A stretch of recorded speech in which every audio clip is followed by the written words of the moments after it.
Hi Stackers, Numistacker here with another video after a gap of a few days, and I guess some of you thought that maybe I'd vanished or given up, but no, I've been busy learning about something entirely new, and that new thing is really American coins, and I've been taking a look at old American quarters and picking up a few and seeing how difficult it is to find really good coins and learning a little bit about cleaned coins and what to look for when picking up these kind of old coins. I picked up 5 or 6 Seated Liberty quarters of varying qualities and 2 or 3 of the standing liberties, and it's been quite fun just kind of picking up these coins which are very different from anything else that I've been able to collect in the past, and learning a little bit about the history and the different types.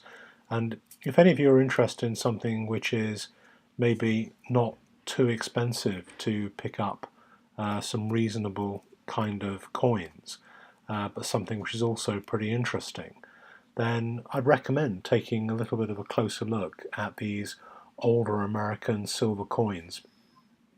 Some very interesting background, learning about how they're graded and what to look for.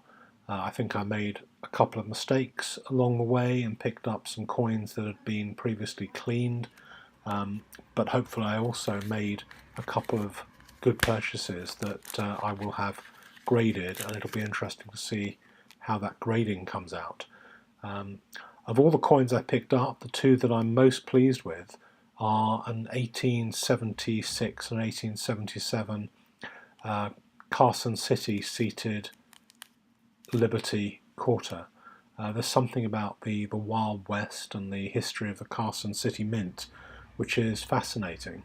And the couple that I was able to pick up, particularly one of them, is in really nice condition, looks to me pretty much uncleaned.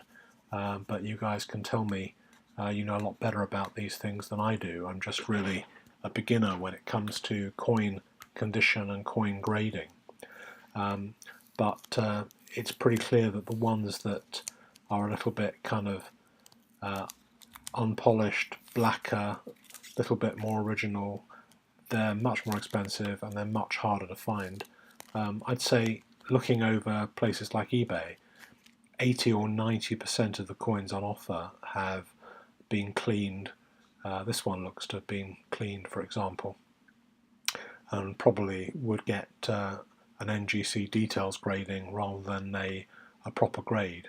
But nevertheless, you know, it's fun to pick them up, particularly if they're in good condition, because I don't know about you guys, but when I buy a coin, I quite like to actually see the pattern on it, rather than picking up one that's been worn away, even if it's kind of, you know, historical. So these are a few of the coins that I picked up, and you can see some of the close-up photos. This is one of the Carson City ones, an 1853 Arrows Seated Liberty, blackened over time, and a couple of the others. I think they're really nice coins, and it's quite nice to have the kind of historical perspective. And I'll let you guys know a bit more after I've had some of these back from NGC to see which ones were bad purchases and which ones were good.